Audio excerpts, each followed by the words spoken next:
Greetings, Midwestern Marx viewers. This is Carlos Garrido. I am joined today by my fellow Midwestern Marx editors, Eddie Smith and Noah Krashvik, and of course, by our wonderful guests, Professors Alan Freeman and Radhika Desai. Dr. Radhika Desai is a professor at the Department of Political Studies and director of the Geopolitical Economy Research Group at the University of Manitoba in Winnipeg, Canada. She has proposed a new historical materialist approach to understanding world affairs and geopolitical economy based on the materiality of nations. Some of her recent books are Geopolitical Economy After US Hegemony, Globalization and Empire, Karl, Polanyi in 21st Century Capitalism, Revolutions, and Japan's Secular Stagnation. Her articles and book chapters appear in international scholarly journals and edited volumes. With Alan Freeman, she co-edits the Geopolitical Economy book series with Manchester University Press and the Future of Capitalism book series with the Pluto Press.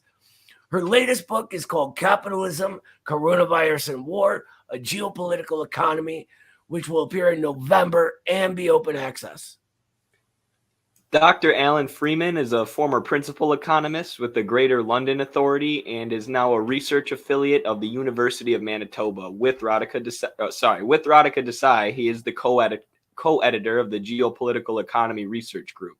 He is also the co-editor of the Future of World Capitalism book series with Pluto Books and the Geopolitical Economy book series with Manchester University Press.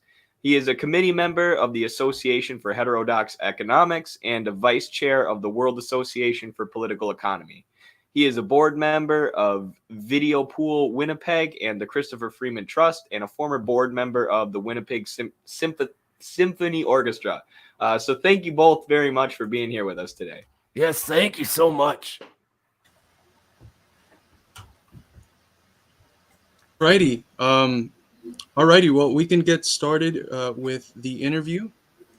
So we wanted to first ask you, Marxist crisis theory is formulated as an attack on Jean-Baptiste Say, James Mill, and David Ricardo's denial of general overproduction. Can you explain how Marx develops the theory of the crisis of overproduction, and what connection does this have to the notion of the tendency of the rate of profit to fall?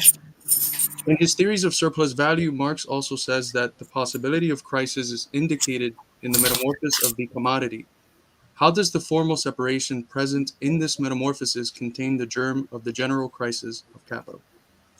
Sure, I can start. Can you hear me? Okay, great. So I guess the thing very often that people fail to understand, and both Alan and I, our work is very much focused on exposing how people who self-proclaim Marxists themselves misunderstand Marx a great deal. So in this case, if you look at what Marx says in, the critique of Say's law in Marx occurs in chapter 3 of volume 1, which is the chapter on money. And it involves money centrally. That is to say, Say's law is formulated as though money does not matter, as though goods exchange for goods, and therefore every seller brings a buyer to the market. But what Marx points out, and by the way, I should add that there's a wonderful article by Claudio, gosh, now his name slips my mind, but anyway, a wonderful Italian Keynesian who, in a book edited by Jeff Harcourt, who basically points out that Keynes thought Marx's critique of Say's law was absolutely brilliant. And this is important to recognize, because otherwise people keep telling us, quoting Keynes about how Keynes rubbished Marx. But actually, Keynes also had a very complex relationship with Marx. But let me come back to Marx. It had everything to do with money. The simple reason, the simple way of understanding this is as follows. When we all go to market, we don't exchange our pigs for somebody else's chickens.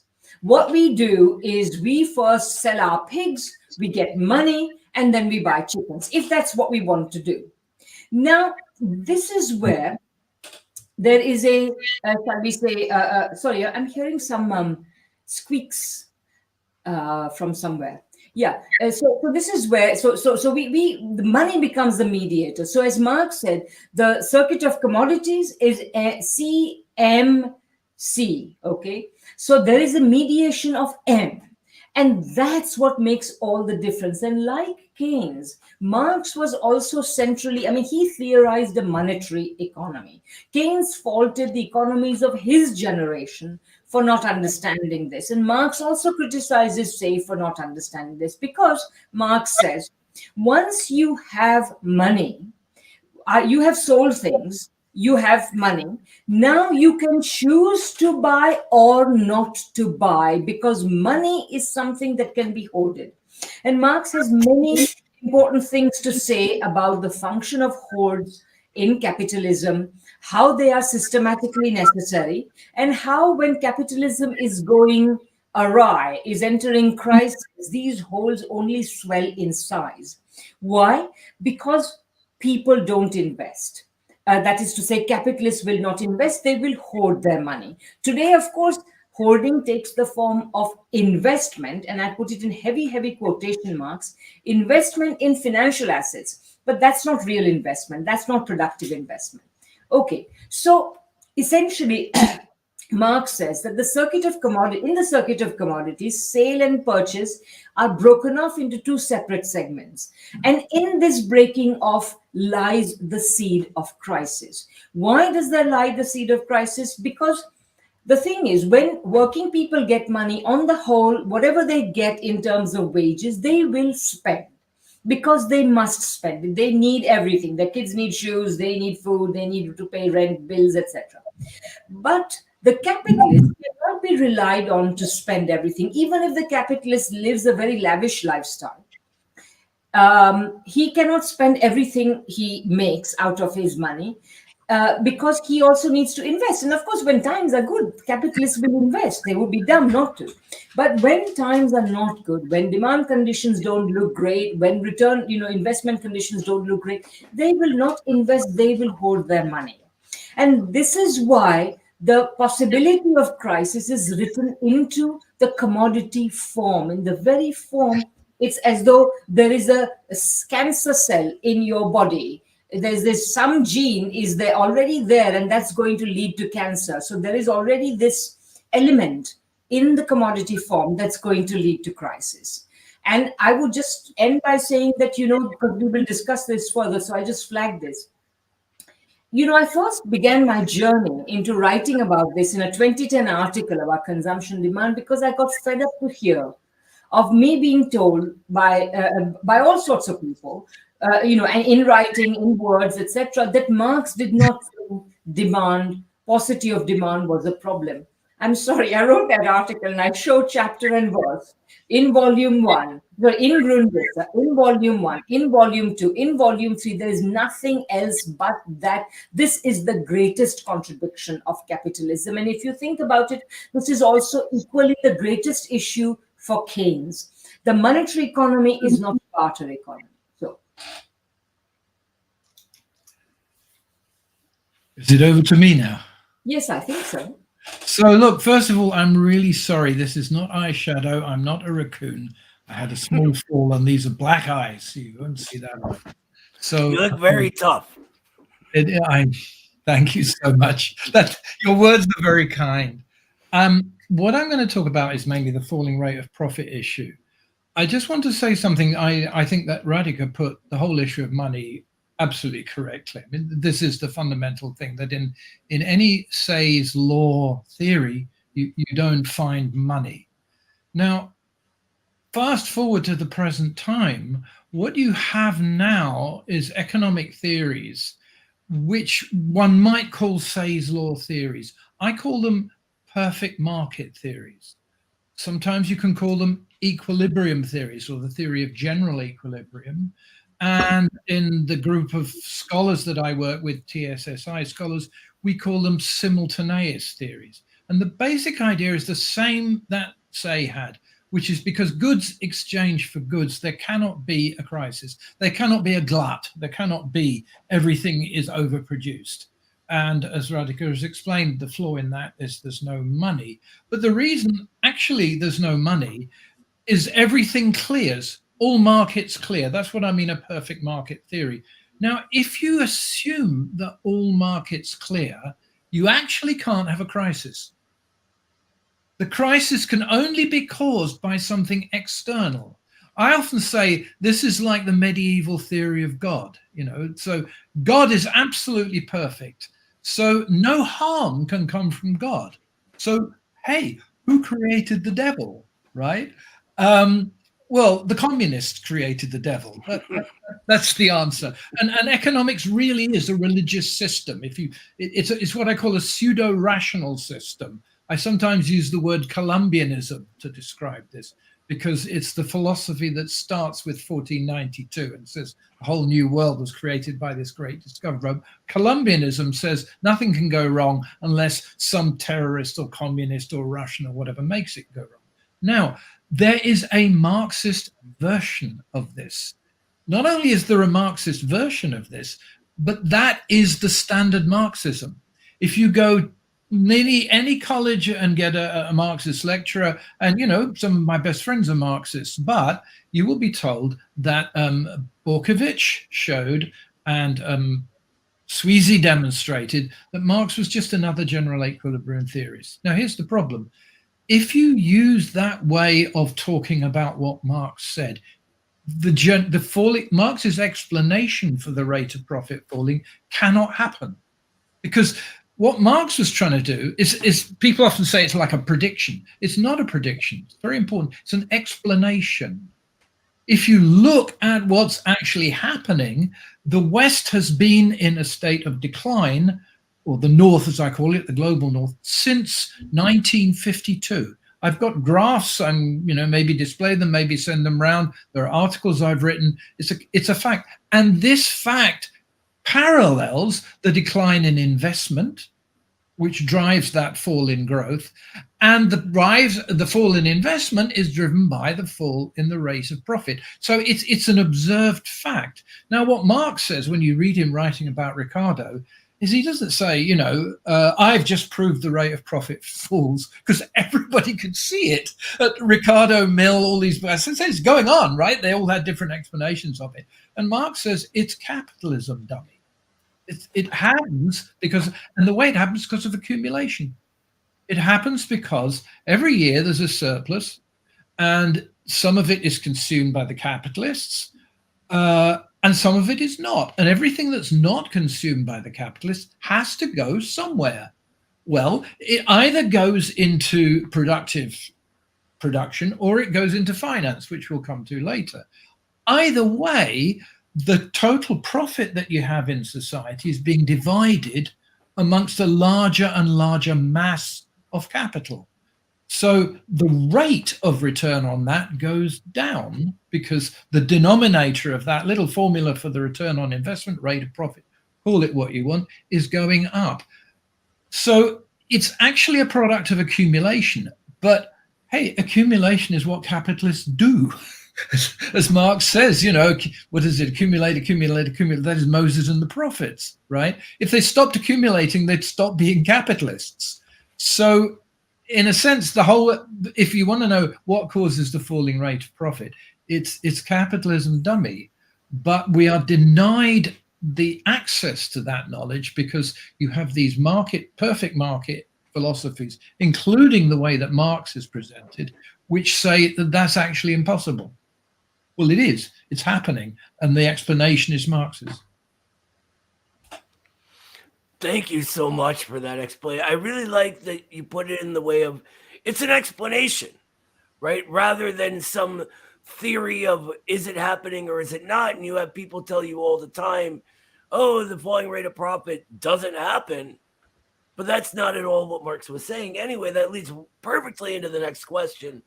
I want to sort of focus on the Panic of 1857 because it's a really good example of this.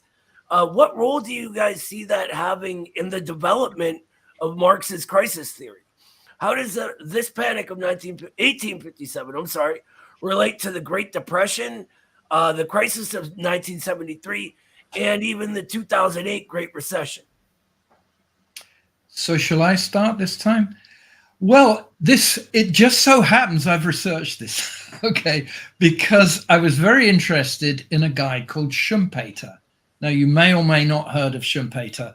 He's basically what's called an Austrian economist. He thinks that the market is the best system that you can possibly have, but he's not a fully equilibrium Austrian. A lot of the Austrian economists, the original ones, they don't hold to the theory of equilibrium. In fact, they get very pissed off when Marshall came along and said this is the way it's got to be done for entirely ideological reasons. Because Marshall just says, hey, unless you have equilibrium, you're going to have to admit that the cost of production is the cause of value, and you're going to have to admit Marx. So he said, no, we're not going to do it that way. We're going to have simultaneous causation. And that way everybody gets totally confused and nobody knows what's going on. So the Austrians said no, and Werner Sombart actually wrote once that the whole idea of simultaneous causation is a mortal sin against logic.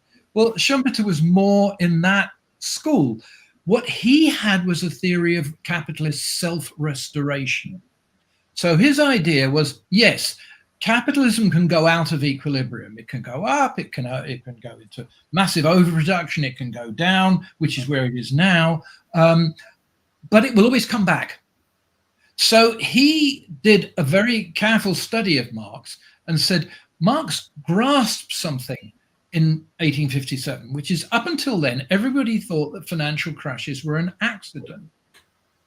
And they came like bolts out of the blue, Wagnerian strikes of financial lightning, which is still the way people look at it now. I mean, people look at 2008 and say, what up? I mean, it happened in 2000. It happened in 1990. It happened in 1980. It happens every 7 to 11 years. And Mandel used to say, this has actually happened since the dawn of capitalism. So after 30 business ups and downs, don't you realize it may have something to do with your system? Anyway, Schumpeter said, yes, it is something to do with the system, which was unusual. But he said it will always restore itself. Now, what he's talking, and then he really boosts Marx up. It's very interesting. He says he discovered cycles, but then he said what he didn't realize is, having discovered cycles, is that capitalism will restore itself. Okay, so it was kind of sneaky vindication of Marx. Now, what Marx did when he was looking at that crisis is say, okay, I understand how financial crises happen. What I didn't understand until now is that they repeat. They happen again and again and again. And therefore, this crisis is not isolated. It's not going to just happen once and then they'll fix it and it'll go away. And the same applies to 2008. It's going to happen again, right? It's before your very eyes, okay? So the business that's going on here is basically Marx first began to realize there's some process of repetition. Now, Radhika and I are very careful about endorsing what we would call, what Radhika quite correctly calls the Schumpeterian worldview, which is it's just a series of cycles and epicycles, and what goes around comes around, and it will fix itself. It doesn't fix itself. It gets worse and worse and worse. And Schumpeter really had a hard time in the Great Recession in 1929, because Keynes came along and said, look, this is so bad. The only way we can fix it is if the state intervenes and does what private capital is not doing, invests, right? And Schumpeter hated that. He was a violent opponent of Keynes. He sort of, after the Russian Revolution, he had to sort of mute his language a bit, but that was his basic philosophy. So the issue is, when capitalism goes into these crises, what do? Well, the answer is you have to override the privileges of capital. You have to say, you guys, you're not investing, and we're going to have to do it for you. Now, here's the kick. The United States did that during the war, massively. If you look at the proportion of investment that was done by private industry and the state, practically all of it was the state. And this leads to something which I call the warfare state, which is the whole apparatus of US capitalism was built up during that wartime process of the state stepping in. Why could they do that? You can't normally do that, because if you have too much state involvement, the working class steps in and says, well, hey, what about us? Well, in a war, you can do that, because you can say, hold back, you can't do that. Patriotism doesn't allow you to step in and say that, because we got a war to win. Fascism was another way of stopping it. During the actual first countries to get out of recession were Japan and Germany, because the fascists said, we are going to invest. It wasn't the kind of neoliberals and fascism you're now seeing in Europe. This was what they call real fascism. Okay, well, that's coming. But anyway, this was, like, we will override the capitalists, but we'll guarantee their support by crushing the working class. That's what they did. So the state comes in, but it's two ways it can come in. It can come in as like war or fascism, or it can come in a socialist way, which in my opinion is what's happening in China, where you say, no, we're going to use this money to override capital and build, a green future, common prosperity, reduce inequality, and all the rest of it. So what did Marx learn from the crisis? Well, he learned that the state was going to have to damn well step in and fix things. And then he learned that to do that, you have to have a workers' state. And hey, it wasn't long until you had the Paris Commune and the dictatorship of the proletariat had made its first appearance on the world scene. So I think that's the conclusion that he and Engels drew from that. Yeah, and if I may add a few points to that. I mean, Marx, how to understand crisis theory is, I think, the most fundamental thing to understand is that for Marx, capitalism was, in its essence, contradictory value production. It was value production, and it was inherently contradictory, and there is just no other way. And Marx, various people have pointed out that Marx identified a number of mechanisms of crisis. Financial crisis was one of them. But of course, there was overproduction crisis. There was a tendency of the rate of profit to fall. There were many others that have been identified. And in a minute, I'll show you a chart I made of different types of crises. But let me just say one other thing first, which is that essentially what passes for Marxist economics on the whole, not obviously everybody, not Alan, not Mandel, not many other really wonderful people, but overwhelming majority of Marxist economists do a couple of things. Number one, they tell you that Marx was wrong about the tendency of the rate of profit to fall. They tell you that Marx thought that there was no overproduction, because implicitly, although they would never admit it explicitly, implicitly they accept Say's law. Number three, they will tell you that Marx's value analysis does not work. In reality, all of these points are wrong, and they are wrong. And the reason why these people make these false statements is because there has been something that went wrong. And this is what I found in my process of writing about these things. I've discovered this, that basically going back to the late 19th century, to Tugan Baranovsky, at least that's how far I have traced it, people who became Marxists arrived at Marxism after having been imbued with neoclassical economics, which began to get going in the 1870s. And once They had imbibed neoclassical economics. They couldn't make head or tail of Marx. I know for a fact, because this was admitted to me by a very prominent Marxist economist. He said to me, I don't understand value. Because they don't understand value, because once you're trained in neoclassical economics, you are basically trained only to look at prices, not values. You're only trained to look at markets, not production, etc., etc. So thanks to all of this, we have had systematic distortion of Marxism going back more than 100 years. In fact, about 150 years, roughly speaking, or 140 years, whatever, something like that. So we have to rectify that.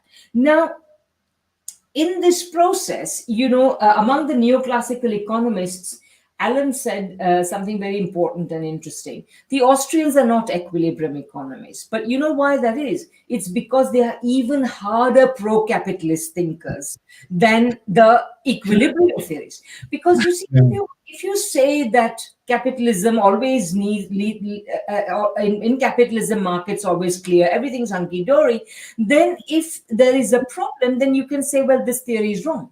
But Austrians know that, so they don't even say that. What they say is that no matter how badly capitalism operates, this is the best system we can get. So this is their sort of get out of jail free card, is that we can't do any better. And that is in fact what we have to attack. So Alan quite rightly pointed out that right from the beginning, Marx identified capitalism as a crisis-prone value production, contradictory value production. And that's why he always realized that the state plays a very important role. Now, Volume 1, remember, you have to remember when you read Volume 1 or any part of Capital, that it was meant to be a much bigger work than the first volume, which was published in Marx's lifetime, and the two other volumes which Engels managed to get out. It was expected to be much bigger. So Marx didn't manage to have his whole say. But in Volume 1, what he's doing is he's merely examining with a microscope the processes of value production on their own. And he is revealing their dynamics. And already by Volume 1, you know that they are deeply contradictory. Once you have a deeply contradictory system, it cannot continue to exist unless there is a force to stabilize it. And this is Alan's expression, but I'm going to use it. He says, when the invisible hand of the market shakes, the visible hand of the state must come to steady it. We have seen that in 2008 bailouts. We have seen it repeatedly, whether it is through imperialism, through so-called welfare states, etc. The state has played a big role in stabilizing capitalism. Now, and so Schumpeter really was paying a sort of backhanded compliment to Marx by saying that, okay, Marx got right the fact that there are periodic crises, but he didn't get right the fact that they always correct themselves. Now, if you don't mind, I'll just share my screen for a second. Is that all right? Share screen.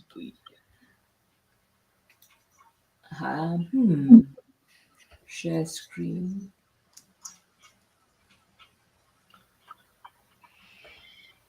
Oh, I see. Yes. Okay, I got it. Give me 1 second, please. Yes, here we go. I think this is the one. Just while you're doing that, I wanted to comment that it's very interesting what you mentioned about the Austrian school and the best of all possible worlds narrative, because it also fits to the comparison that Alan was making with religion and Leibniz's argument for this being the best of all possible worlds as well as a defense for God. That's really an interesting thing. And I think Alan will definitely be taking it on board because he loves to talk about neoclassical economics as a religion. But I hope you can see my screen now. Can you? Can you see the screen? I can. There we go. There we go. Perfect. Yeah. Okay. So, basically, I read Mandel, I read Sweezy, I read a whole bunch of people who had tried to enumerate how many crises there are in capitalism. And I thought, actually, I could see a pattern. And when I first devised it, it was much smaller. Over the years, it's kind of grown a little bit bigger. But basically, if you think about it, there are two absolutely necessary realms of value production, and that is production and realization. You've got to extract surplus value in production. You have to realize it by selling it in the market. At the same time, there are a whole bunch of other conditions that must exist in order for this thing to take place, for value production to take place. There must be money, there must be finance, there must be a state, and there is no world state in capitalism. The competitive character of capitalism ensures that the world is divided into nation states. So there is the international angle, and of course, capitalism must organize its relationship with nature. So there's an ecological angle. And in each of these realms of capitalism, you can get two forms of crisis. One is an intra-class form, that is to say, based on the relationships within the capitalist class, relationships of competition, and the interclass form, namely relationships of class struggle between capitalists and workers primarily, but some other analogous competitions. So, therefore, in production, the intra-class competition related contradiction is the tendency of the rate of profit to fall, because capitalists compete with one another. As they compete with one another, they compete to invest. Therefore, investment is not a goal, it is an imperative in capitalism. If you don't invest, you go bust. That's the production related intraclass. The interclass form is the profit squeeze, which is essentially where workers may get too powerful for capital and essentially demand wage levels, which has happened. It's not impossible. Wage levels which squeeze profits. In realization, that is to say, in terms of being able to sell what you have produced, you can have disproportion crisis of the, too many products of department one versus department two, too many tractors, too few shirts, sort of thing. And of course, this is the overproduction or underconsumption crisis, which we began this interview with, which we talked about, because we said that basically the reason why the germ of crisis is written into the cell of capitalism, into the DNA of capitalism, is that capitalists will sell their product, and when they make the money out of the sale, they don't have to buy anything unless they feel they want to, and this is what creates the possibility of crisis. And there, as I say, I won't go through all the whole table, although I can send anybody who wants this article, which should be coming out soon. But basically, if capitalists compete with one another too much, constantly driving down the value of the products they are selling, which they must do, they don't want to do it, but they are compelled to do it by capitalism, you get deflation. And of course, you can get increases in prices of increases in wages, increases in prices of primary commodities, etc., can lead to inflation. Similarly, when capitalists stop lending to one another, you can have a credit crunch. When they stop lending to ordinary people, you can get a mortgage crisis, etc. I won't go into all of them, but just to give you an idea. So I just systematized all of them. And so what this tells us, and I'm going to stop my share now, what this tells us is that capitalism is prone to a multitude of crises in any given crisis moment, such as the one we are living in right now. Any number of crisis mechanisms may be functioning. And this is the important thing we have to bear in mind, that capitalism essentially is like a spoiled child. It wants everything and its contrary all at once, and it can't have it, basically. And so it is a fundamentally unnatural, contradictory form of production. That's so fascinating. I mean, listening to you guys talk about neoclassical economics and even Keynesianism a little bit, like, it reminds me of when I was first reading Capital, and some of the most helpful supplementary work for me in understanding Capital was your guys' work, especially yours, Professor Desai, in deconstructing neoclassical economics and explaining value and just going through the differences between Marxist economics versus neoclassical, because I studied economics in college, and I had a professor who was formerly worked at an insurance company and is the head of the local GOP in our area. So really, if neoclassical economics is a religion, she is a priest. And it just beat me over the head with that dogmatic sort of thinking. So, being able to deconstruct that has been so helpful. So yeah, I think that's really important there. Yeah, I'll move on to my next question though. Additionally, while I was reading Capital Volume 1, I was reading it in conjunction with a book titled The Half Has Never Been Told by Edward Baptiste, which is mostly about the political economy of Southern slavery in the U.S. So maybe this isn't the best question for Canadian thinkers, but I think you two can give us a good answer on this. But Southern slavery took place at a time when capitalism and industrialization were booming in Europe and the American North, meaning there were highly developed markets stemming from the great increase in commodity circulation. So even though slavery obviously differs from capitalism as a mode of production, the Southern slave economy went through multiple crises, similar to the crises of overproduction that we see in capitalism, especially with the aforementioned Panic of 1857. So I wanted to ask, do you think commodity production grounded on slavery as it existed in the U.S. South could also experience a crisis of overproduction similar to capitalist crises of overproduction? Who wants to go first? I don't mind, Alan. You decide. Well, here I am.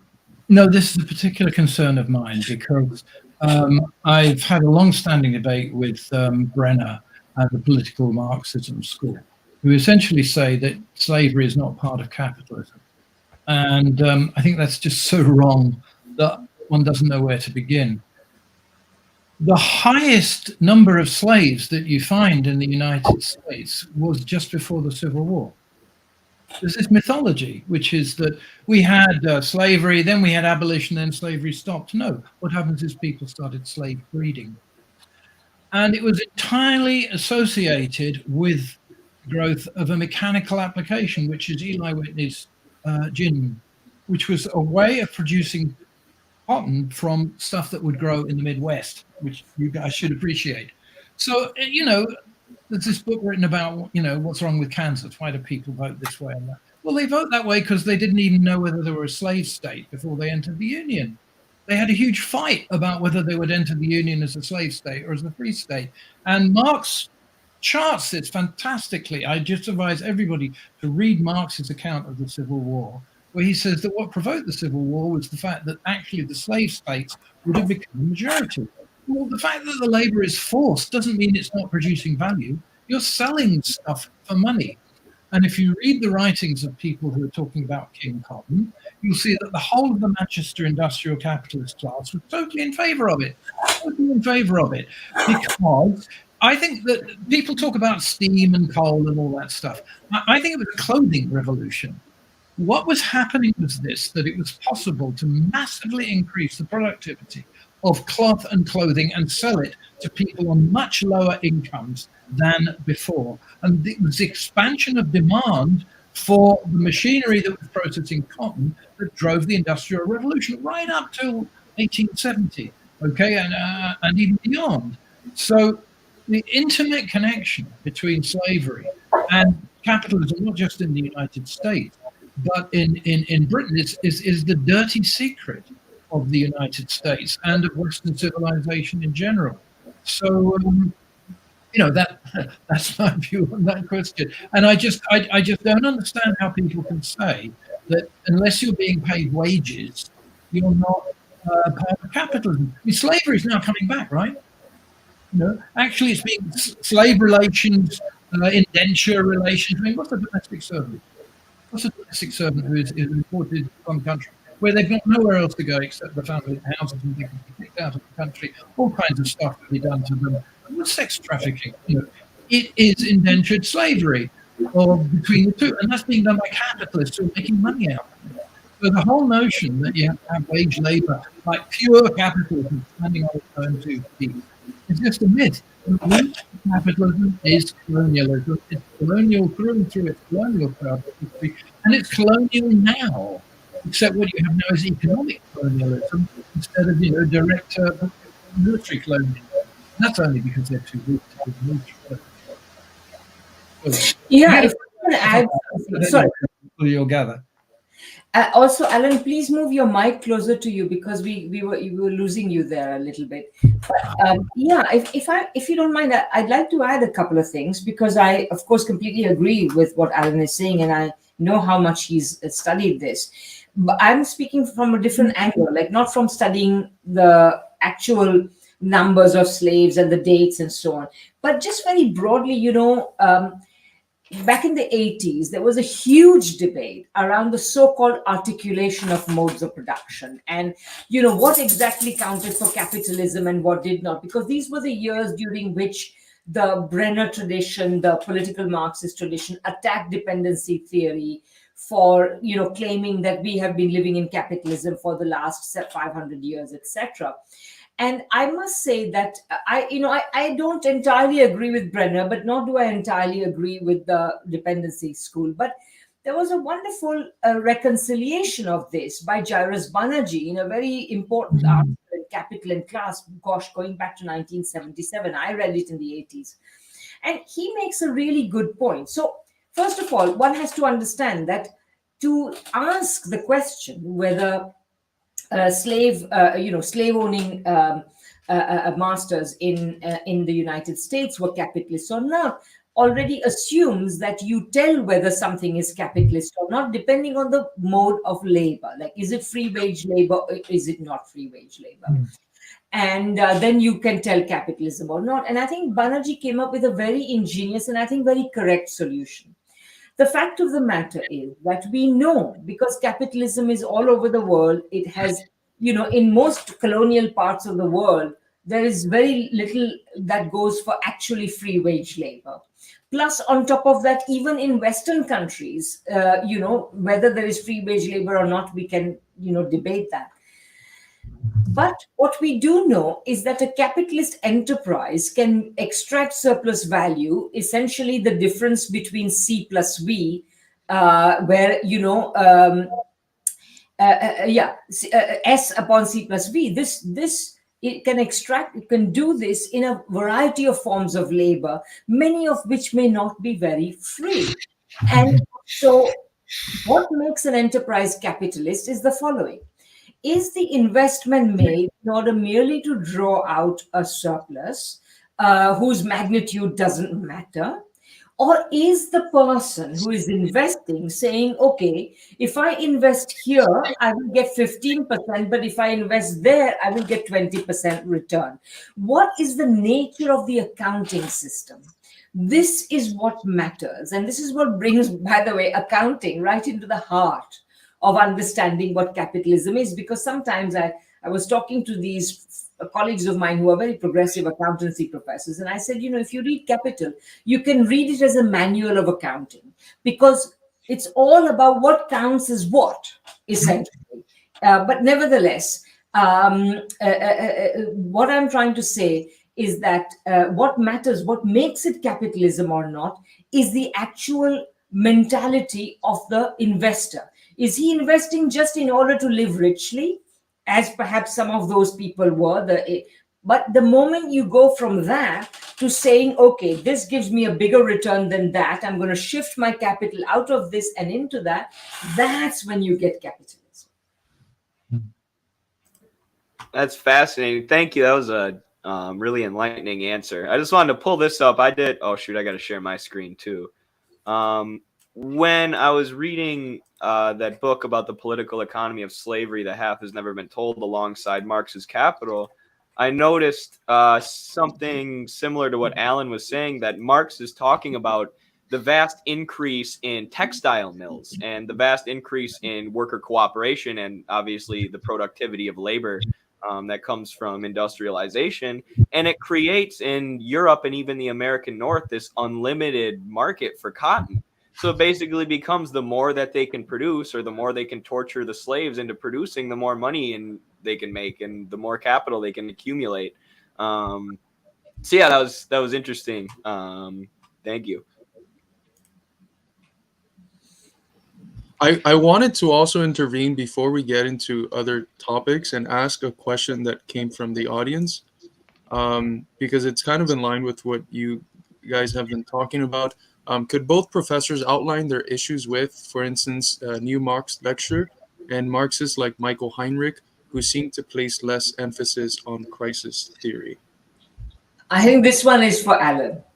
Well, there's a paper that was written by myself, Andrew Kleiman, Nick Potts, and Alexei Gusev from Russia, which deals with Heinrich's paper that was published in Monthly Review. And we have been trying to get that published somewhere for the last 6 years. And one of the things that happens with, unfortunately, with the sort of orthodox Marxisms, the respectable Marxisms, is you can always get stuff published if you're respectable. But if you start challenging free market orthodoxy, or simultaneism, which is the Marxist form of that, or Say's law Marxism, and nobody publishes you. So this is an SSRN paper. But nevertheless, these days that seems to be the way to get people to read it, because if you're banned, you immediately get 1,000 readers. You know, think there's a conspiracy going on, something like that. So anyway, you'll see we take on Heinrich's very sophisticated arguments. Now, I think that it's very hard to put Heinrich in a box. He's a very talented writer. I think that the school that he belongs to, which is basically, I forgot the money. I think of it as the money school. It's the school that says, when you look at Marx's third thing argument, he says there's a third thing that allows things to exchange, and Marx says it's labor. And then he deduces money from that. Now, the school that, Value Form School, that's it, and Chris Arthur belongs to the same school. They say, no, the third thing is money. Now, that's not such a simple question. I wouldn't call that downplaying crisis theory, because these people talk about money. They recognize that money exists. Where I think they're wrong is that money historically was very different from what it is now. So if you just say money, then the money that was going around in the Middle Ages, or before the Middle Ages, usury capital, essentially, sort of, a few precious metals, which is just something on top of the basically feudal use value structure of distribution, is not the same as what it became under capitalism. So you put all that together and say money, and you've destroyed history. So that's my short problem with him. Then Heinrich does the basic problem with the Value Form School is they've never confronted the fact that the official version of Marx, the Bohm-Bawerk Sweezy version, is simultaneist. I wouldn't even say they say it's simultaneous. They've just never addressed the problem. They don't talk about it. You keep trying to say to them, look at this, dummy, and no, I don't say dummy to somebody as bright as that, but look at this, and they don't.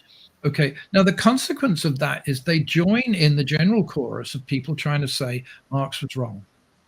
Marx was wrong. He should have put money. He should have done this, that, and the other. And if you look at Heinrich's argument, which we dissect very, very carefully, Heinrich misreads Marx. This is very important from the point of view of the school that I belong to, the Temporal Single System Interpretation School. What we've been saying is that the reason people think there are problems with Marx is because they don't read Marx. Now, reading is partly a question of going through and starting at the top and going to the end, but it's also understanding what the idea is, making sense. You can't make sense of Marx the way these people try to make sense of him. Therefore, they constantly see mistakes where there are no mistakes, because in our opinion, they are misinterpreting Marx. So what he basically says is, look, I don't find Marx's theory of the falling rate of profit argument, it doesn't work for me. And then he makes a huge mistake because he doesn't understand what the argument is. So I would not call that so much underestimating crisis. It's not understanding how Marx approaches crisis, what Marx's own theory is. And it's a great pity because they are terrific students of Marx, but I think the mistake they make, there's another point, is they do a purely textual reading. Moseley has a tendency to do the same thing. They do sort of scriptural exchanges, So Marx here said that it's the center of gravity for prices. Moseley says that. Well, he might have said that, and he might not have meant what you think he meant by the word center of gravity, Fred. Okay, well, I don't care about. This is what he says. Okay, now, to interpret Marx, you have to say, how do we make sense of what he's saying, which is what TSSI is all about. And that's where I would pinpoint where I think the Value Form School get it wrong. Having said that, I think that we've had a lot of trouble debating people. People just ignore us and pretend we don't exist. The Value Form School have never done that. They've always engaged with us. If you look at the first volume of the first and only volume of the Critique of Political Economy, which is the only journal issue we ever produced, you'll see that, you know, there's actually a debate there. So I would not put them in the same camp as some other people. I will not muddy the discussion with the names of. Could I just add a couple of points just as a kind of support and further filling out of this? So, you know, I was really absolutely fascinated when I first read what Alan and Andrew Kleinman and others had done. I thought it was fantastic because I think that it also, for me, it showed that well, they were showing that Marx was not wrong about the falling rate of profit, for example. And this also, of course, matched with my own concern with the fact that people said that Marx didn't think that there was no demand problem. So all of these, it really matched. And I finally came to understand that a lot of people who call themselves Marxist economists are actually in the business of saying that Marx is wrong, that Marx's value analysis does not work, and therefore read my book, sort of thing. So Marx is used, but also abused. Now, for me, I feel that TSSI is very important if you are caught up in that maze that is created once people got into, you know, going back to Tugan Baranovsky, etc. People got into neoclassical economics, etc. And this is a good way that it leads you out, you know, like it's the what's the word for it? It's the trail of breadcrumbs left for Hansel and Gretel to find their way out. But I would say that if you are not already in that maze, then just read Marx and read Marx in a way that tries to understand what he is saying, rather than and park your, even if whatever economics 101 notions you may have, park them at the door, because the fact of the matter is that the very terms of the discussion of economics 101 is simply wrong. And if you read Capital for the reasons it was written, I think you will get the point, and I think things will be a lot easier, because otherwise you get, you know, sort of sucked into this mire. So that's the first thing I wanted to say. The second thing I wanted to say is that, you know, ever since I found out that, in a certain sense, actually, it was my discovery that you know, helped very much by Alan's work, Andrew's work, etc., that I finally realized that there was something really wrong with the way so-called Marxist economists were interpreting Marx. That's when I went into this, started writing about what Marx really meant, and going and reading, you know, all the volumes more than once, you know, and all his major economic writings. And what it also made me realize is that this attempt to fit Marxism into the theoretically and methodologically opposed paradigm of neoclassical economics has led to one other thing, which for our world, for our time, is critically important. It has left Marxism, the mainstream of Western Marxism, unable to understand what imperialism is.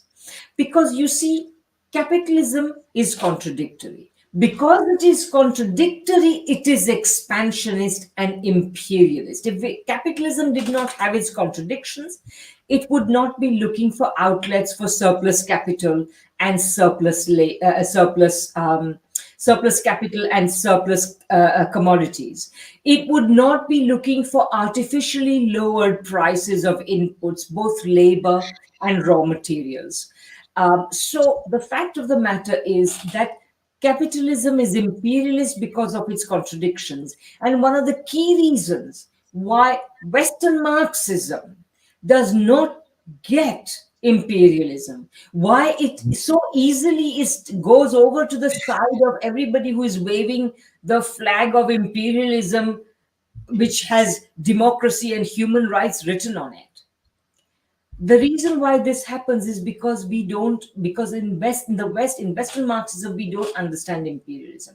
And we have to throw out all of that. This idea that somehow capitalism is not only harmonious And I remember one time, I have to tell you this.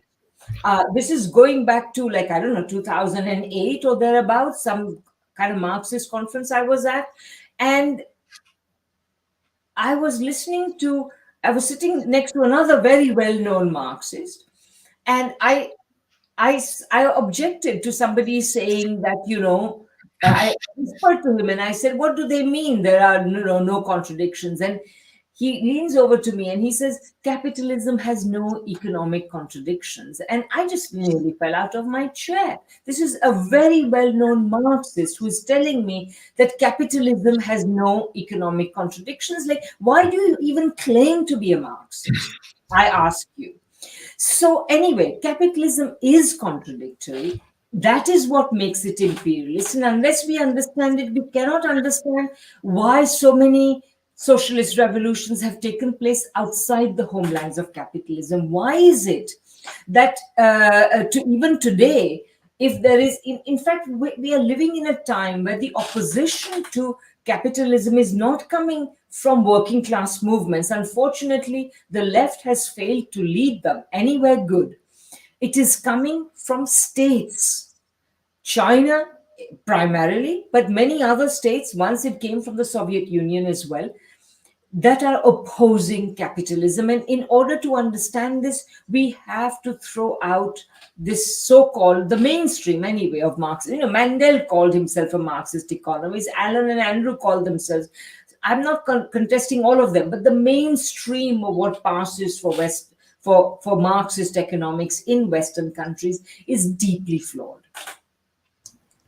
I think that's wonderfully said. That's a topic that we're always hitting on, because it's the prevalent form of Marxism here in the West. Like, if you go into university and you say, "Oh, I'm a Marxist," they'll take you to the critical theorist. And I know you two are familiar with Gabriel Rockhill's work on the theory industry and the political economy of ideas that's backing all of these folks. That's why I find that concept of Marxism without Marx quite interesting, and the fact that a similar phenomenon that happens in philosophy, which is my field, seems to be happening in economics. And I also wanted to mention just real quick that the point that you both have made about how the value form theory or this form of interpretation, how the school of thought, how it treats money, resembles in a way some of the universalizing that's in bourgeois theory when it engages with exchange as direct barter, right? When it fails to see that there's a separation in the purchase and the sale that's separated by time and space. Marx says quite clearly. So it's again a similar form of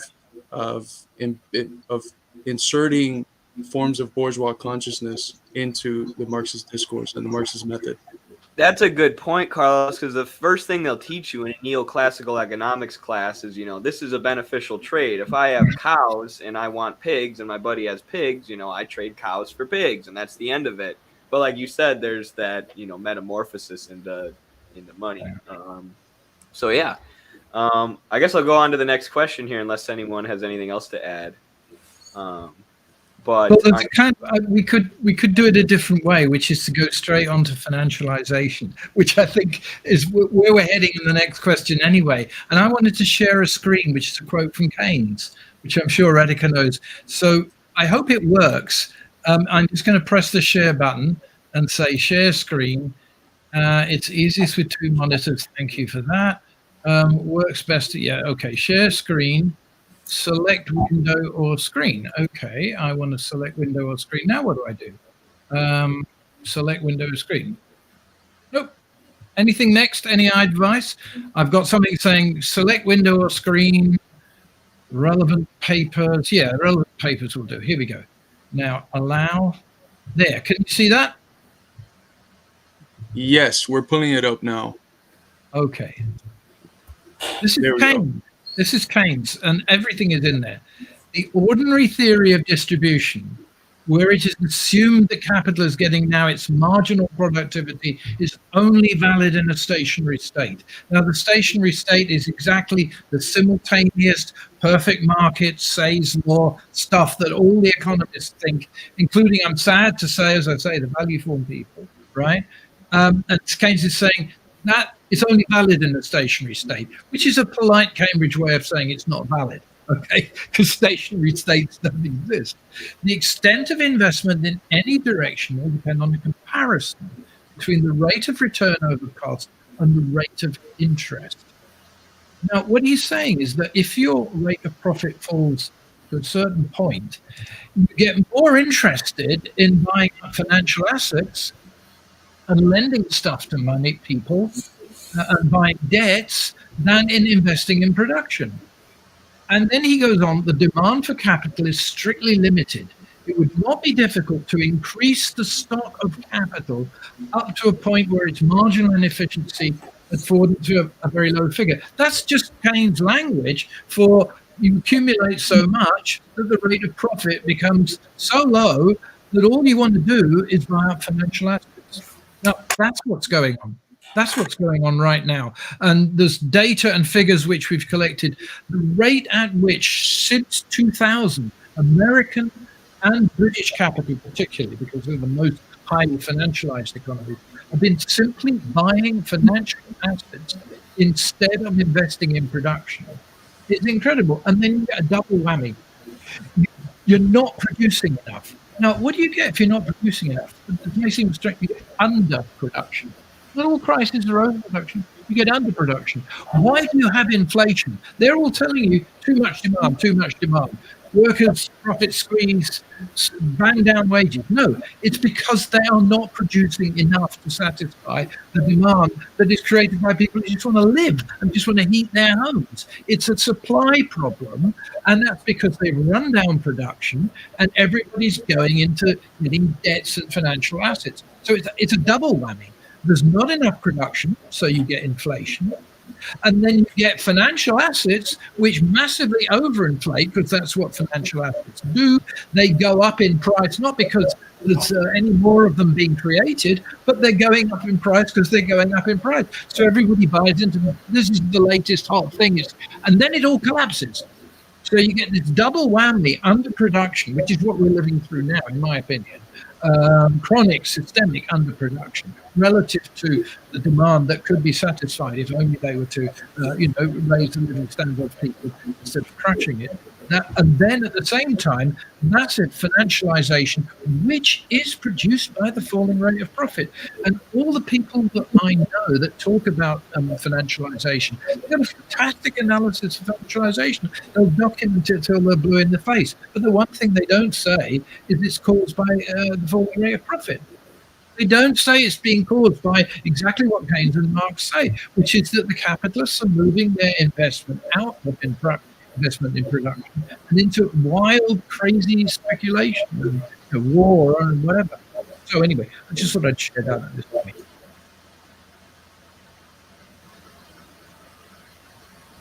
That's really well said, because they treat financialization as if it comes from a void, and the research that you two have done does a really good job at showing that it's grounded on the long-term tendency of the rate of profit to fall.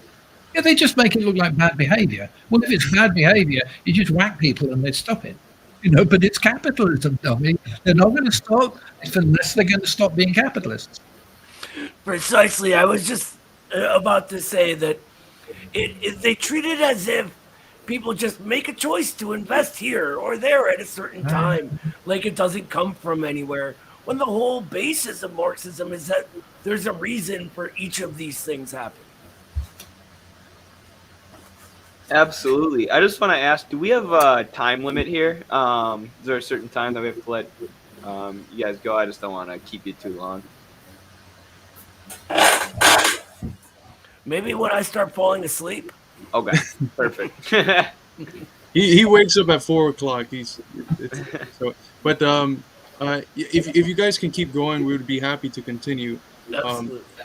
I just wanted to mention that a good article that we read in preparation for the interview, and that's really helpful concerning the theme of financialization and how it's grounded on the tendency of the rate of profit to fall, is this article from both Professor Freeman and Desai on value and crisis theory in the Great Recession, and it also touches on some of the other themes that we have been discussing today.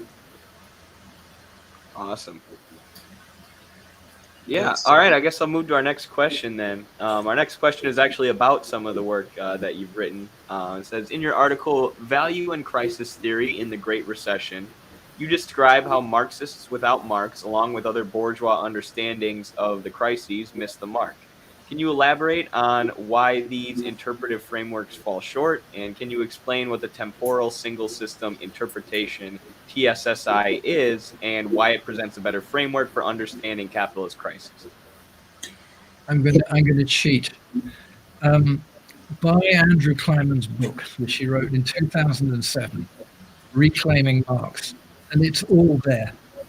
It's all there. For me to now go into a long explanation of it would take up too much time. And I think people would go to sleep because some of it's quite technical. But I think in a way that we've already explained it, that what Radhika was talking about, bourgeois Marxism, is essentially locked in the neoclassical Say's law paradigm. It uses a methodology of simultaneism. It uses a methodology of markets clear in every period. So you can neither have underproduction nor overproduction, not possible.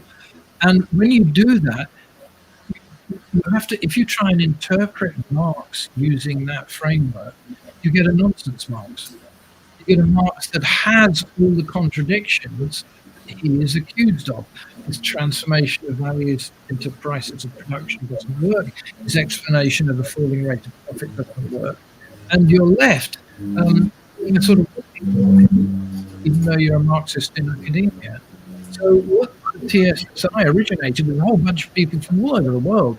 I mean, Alejandro Ramos from Costa Rica, Eduardo Maldonado Filho, who actually at one time ran a bank in a very left-wing province of Brazil of the time, where the World Social Forum actually started up.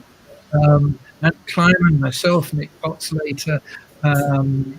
There's 30 or 40 people actually. If you read, we started holding conferences, called the conferences of the Eastern conferences on Eastern Economic Association. At one stage, I think we probably had about maybe a fifth of the papers at the EEA were Marxist in the world. But the problem was that people did not understand the interpretative question. And that's what broke us up, because they thought what we were trying to do was just find truth in Marx. Like, Marx is the way, the weight, and light and the life. It was the exact opposite what we're doing. We're saying, if you want to discuss where Marx was right and where Marx was wrong, you have to know what he's saying. You can't say, I've got an explanation of what he was saying and read my explanation. And if my explanation doesn't work, that proves Marx doesn't work. You can't do that. You've got to check whether your analysis of what Marx is saying really is what Marx is saying.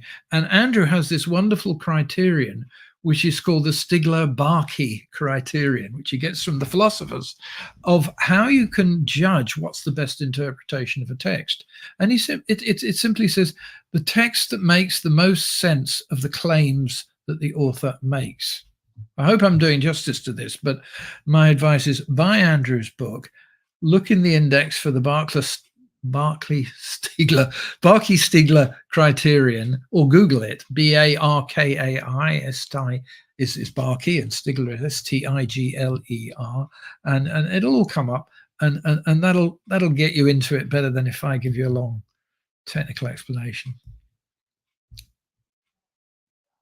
Great, I'm excited to read that. I just ordered it.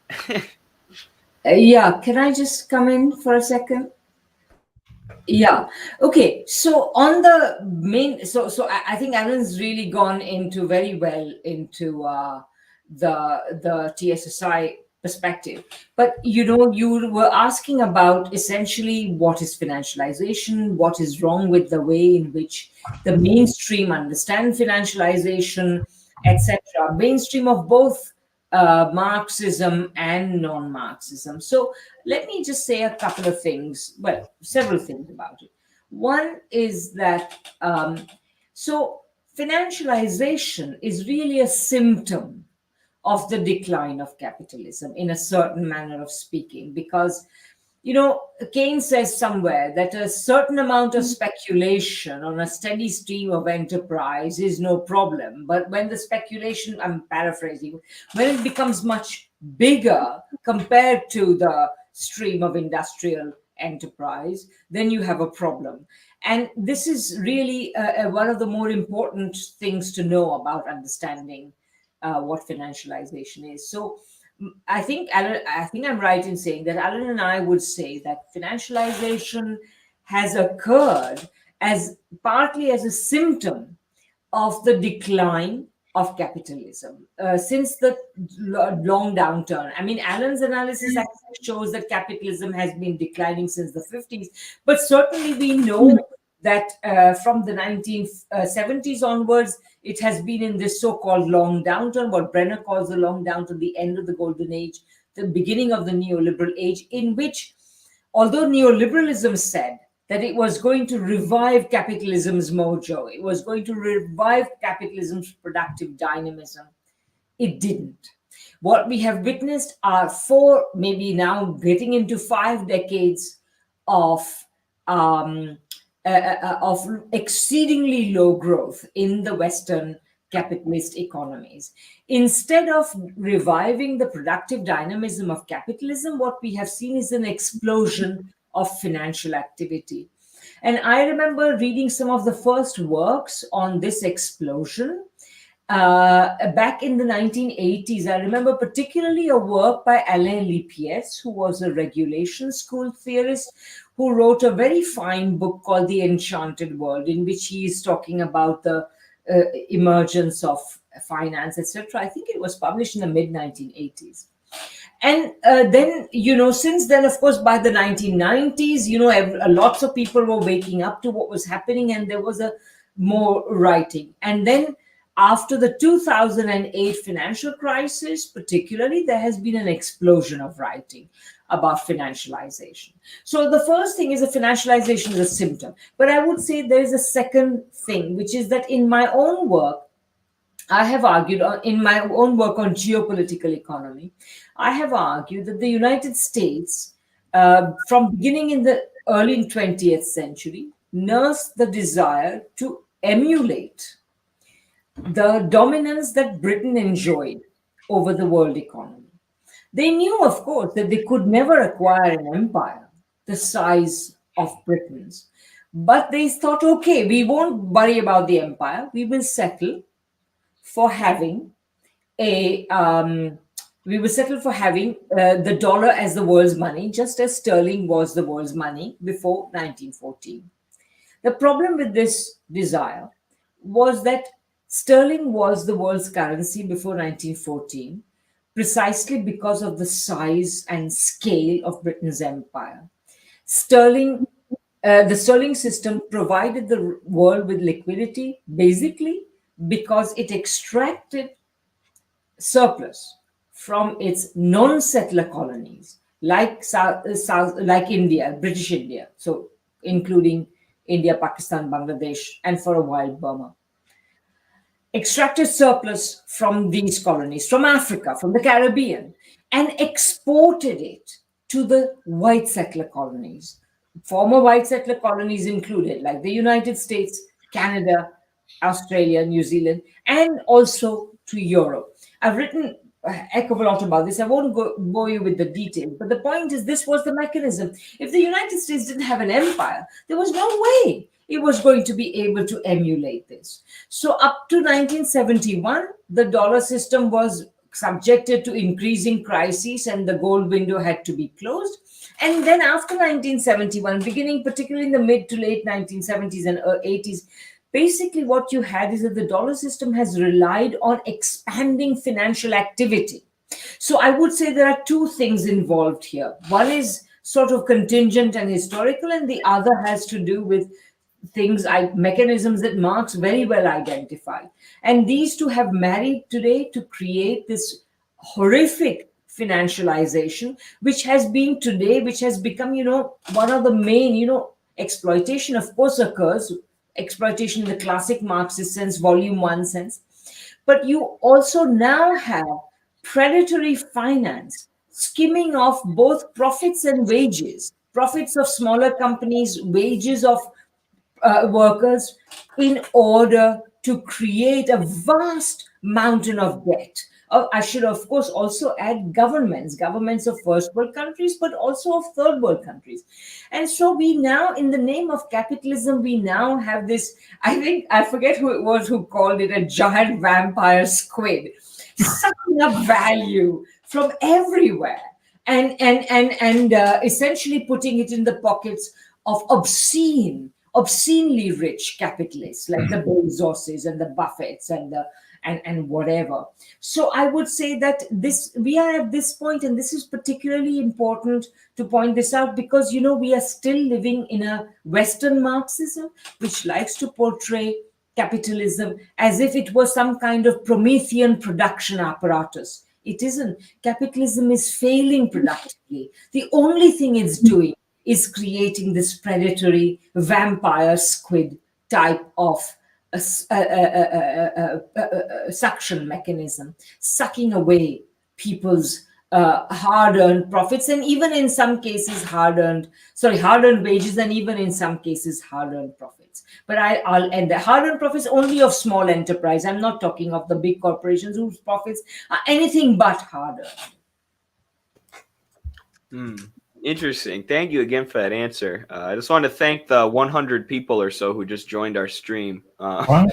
Someone sent a bunch of followers over here, so appreciate that. And welcome. If you just joined us, we're talking to Alan Freeman and Radhika Desai about Marxist economics and some misconceptions about Marx and Marx in the modern era. So yeah, hope you learned something from the stream.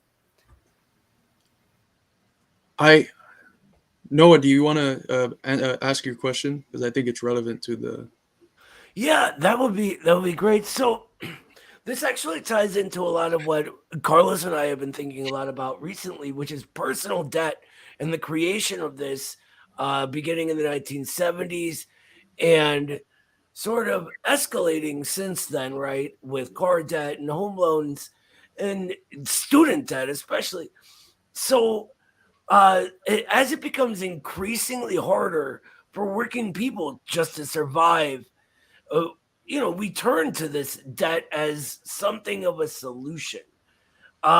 Getting to the point where the average American has around $53,000 worth of debt. What role do you think this as a sort of band-aid on capitalism plays in the general crisis of capital today? Sure. Alan, do you want to go first or should I? Well, just some quick remarks. I don't see it as much as a band-aid as the dagger. I mean, it's the cause of the wound. It's not a plaster on it. And it's caused by the neoliberalism. And neoliberalism is a quite specific phase of capitalism. I mean, Radhika might want to come in on this because she's contributed very much to the analysis of why in 1980, when capitalism had a certain choice, did it take the road that it took?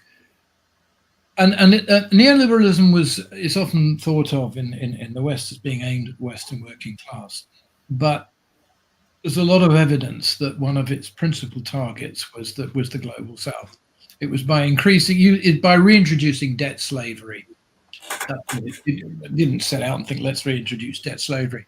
But they wanted to shift the burden onto the global South, and they drove the global South back into the colonial position of being a supplier of primary goods produced by cheap labor, and being permanently in debt, so you could extraterritorial impose deregulation, privatization on them, force them to be monocrop producers, force them even to export the food that their own people need, which is what happened to Mexico, for example, and Argentina, with which I'm familiar, and many other countries.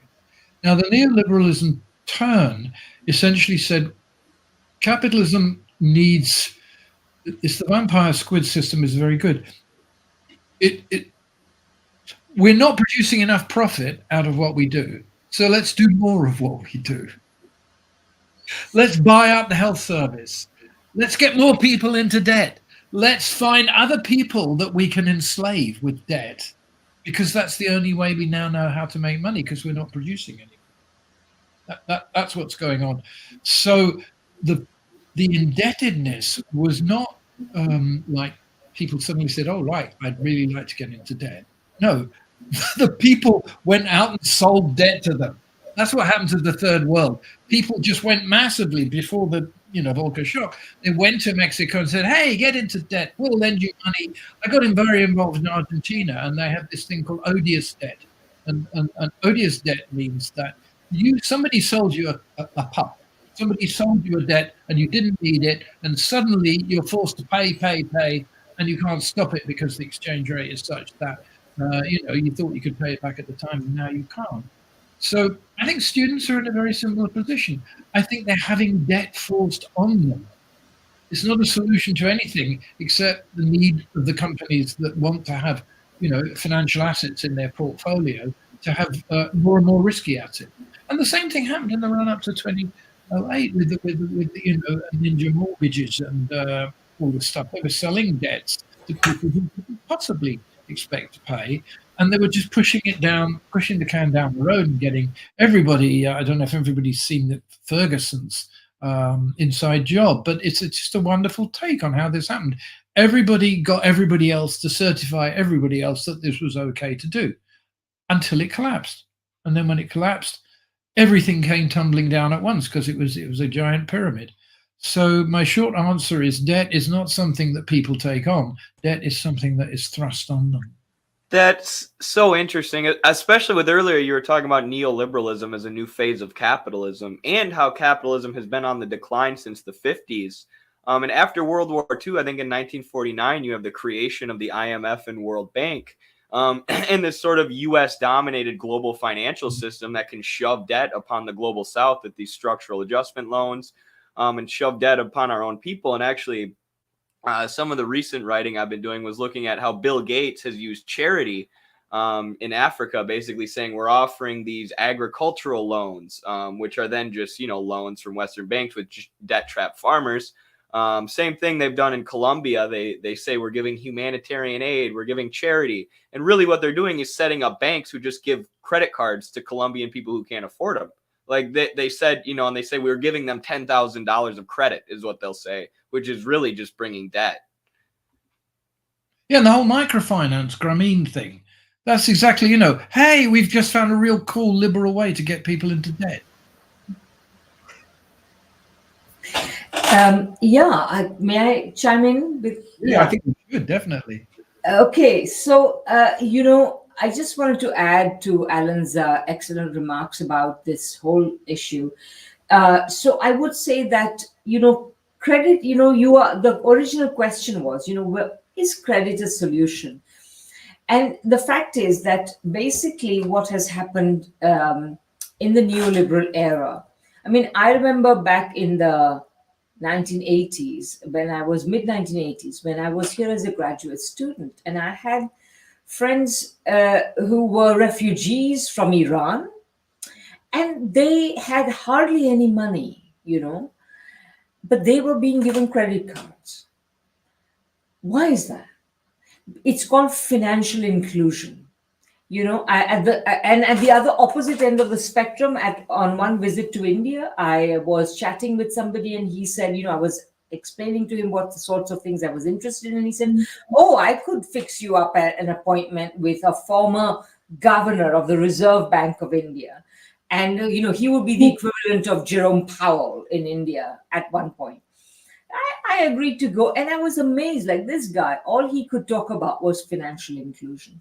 What financial inclusion means is, as Alan says, it's like the Grameen Bank, etc. You give people this lolly, this drug of credit, and then they are hooked, and they are beholden to you, and they have to squeeze their own consumption and work horrible hours and so on, just to be on the treadmill to pay you. So as far as the working class is concerned, basically in the Western societies, what we have witnessed is that to the extent that financialization has expanded credit under the name of financial inclusion, remember, there was that law that was passed in the Clinton era, which essentially was responsible for the subprime lending. All of this is simply a way of essentially saying to people, don't worry if your wages are not high enough. we will give you credit instead. But the problem is there is a big difference. Wages, when I get a wage, it's mine. When I get credit, I have to pay it back. Out of what? If you think about it, there are two forms of credit. And in the old days, there used to be a distinction between usury and credit. Usury essentially was a form of credit which you were giving to people who had no means of paying it back. Whereas credit, you would give credit. If you were deciding to start a new enterprise, I may give you credit in order to partake in your profits. That's something completely different. So, in a certain sense, it's the difference between a consumption loan and a production loan. And so, and exactly as somebody is saying, this is we have created a nation of debt slaves, and that's one of the reasons why I said we don't have free wage labor. You would have free wage labor if you didn't have this overlay of slavery. Now, I just want to say a couple of other things. Number one, the extension of credit in the place of wages has been a way to solve the demand problem of Western capitalism. The long downturn started in Western countries in the 1970s precisely because the existing demand was saturated, because there were too many producers compared to the existing demand. And so now the question was how to expand demand. The problem was that the neoliberal way that was taken out of the 1970s crisis was the wrong way. Alan mentioned that, I have written about how in the 1970s, the Western world was on a forks. It could go left, and it could deepen the socialistic reforms that had made the golden age growth possible by creating increased working class demand. It could have deepened those socialistic reforms and gone more in the socialistic direction. Or it could have said, the socialistic reforms are the problem, go rightwards, socialistic reforms were the problem, roll them back, reduce union strength, abolish the welfare state, reduce unemployment payments, reduce social services, etc., and free capital from the obligations placed on capital by society and state. This was the forks. Instead of going left, the Western world went right. This was supposed to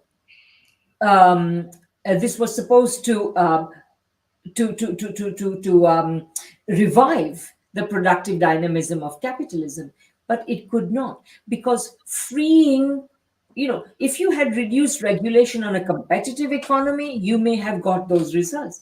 But we are already in a monopolistic economy. You are not going to get those results. So all you got instead was booming financialization, and that's the beginning of the problem. So that's one of the things. In this context, then the demand problem was not solved; it was exacerbated because neoliberalism constrained wages both in first world countries as well as elsewhere. Of course, it destroyed communism and destroyed the capacity of those societies to consume, and it imposed structural adjustment on third world countries and destroyed the capacity of them to consume. So there was not much consumption demand, and once you don't have consumption demand, you don't get investment demand either.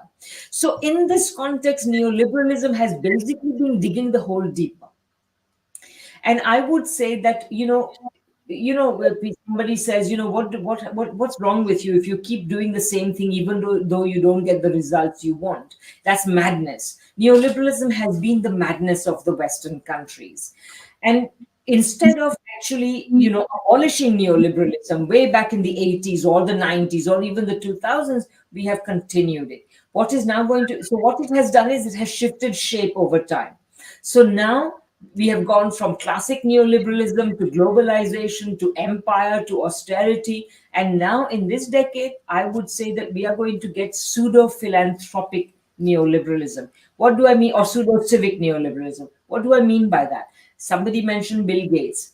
It's directly concerned with that. Big corporations like the one that Bill Gates used to head, and he still has many fingers in those pies, They will say to our governments, we are going to provide you essential goods, whether it is education, healthcare goods, vaccines, etc. You are going to pay us vast quantities of money, far more than what we spend producing them. We are going to make profits hand over fist, and you are going to pay us out of taxes.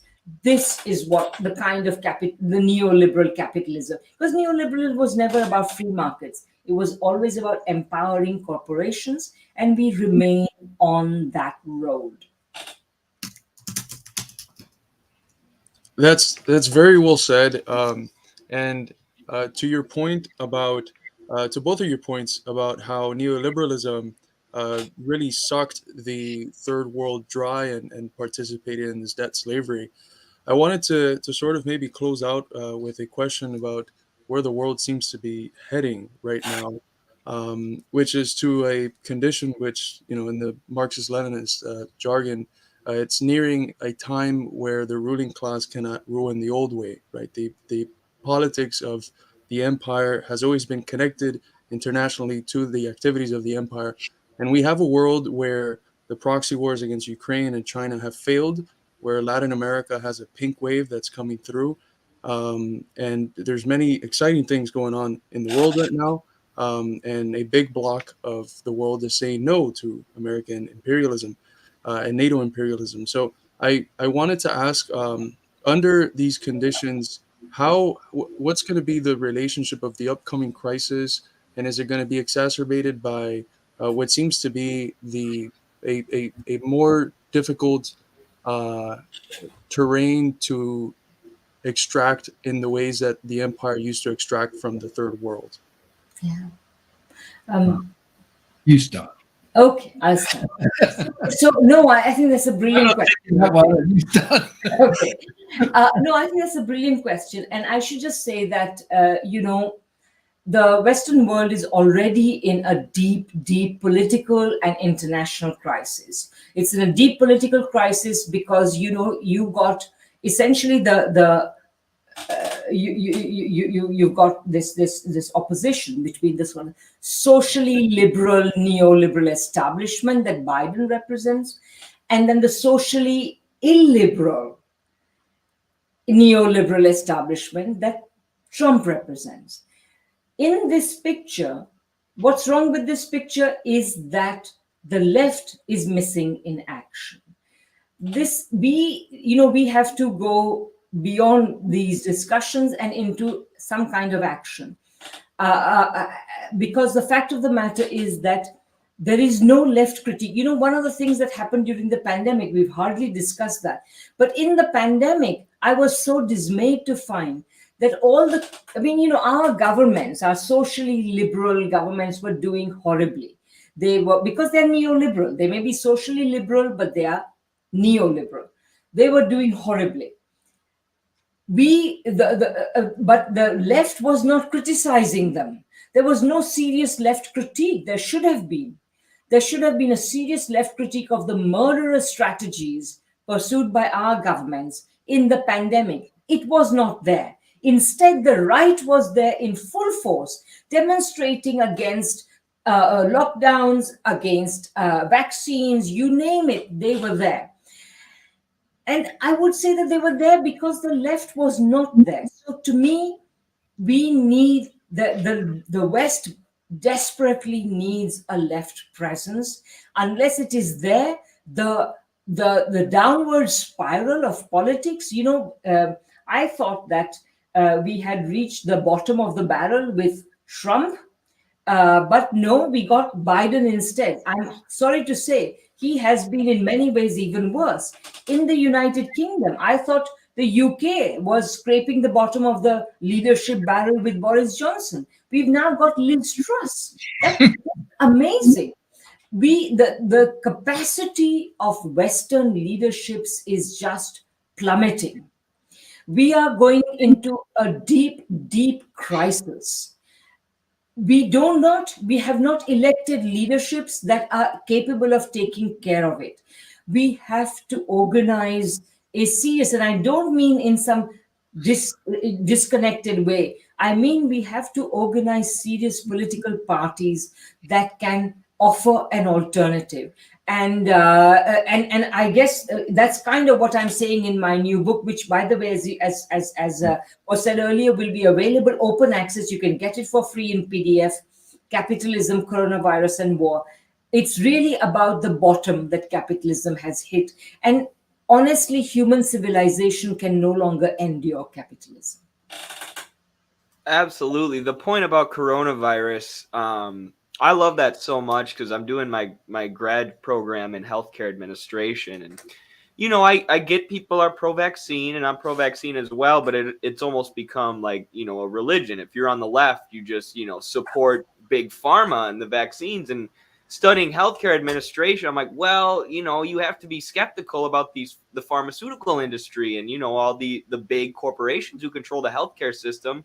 Because that, trusting them isn't the same as trusting science, because a lot of times if they can make more profit by lying, they'll lie about the science. So, it's important to be skeptical of these corporations, and during the pandemic, a lot of the left just kind of threw that out of the window, and they're like, we just need to, trust the science. But that ended up being equated with trust the corporations. So I think that's a super important point to make. Exactly.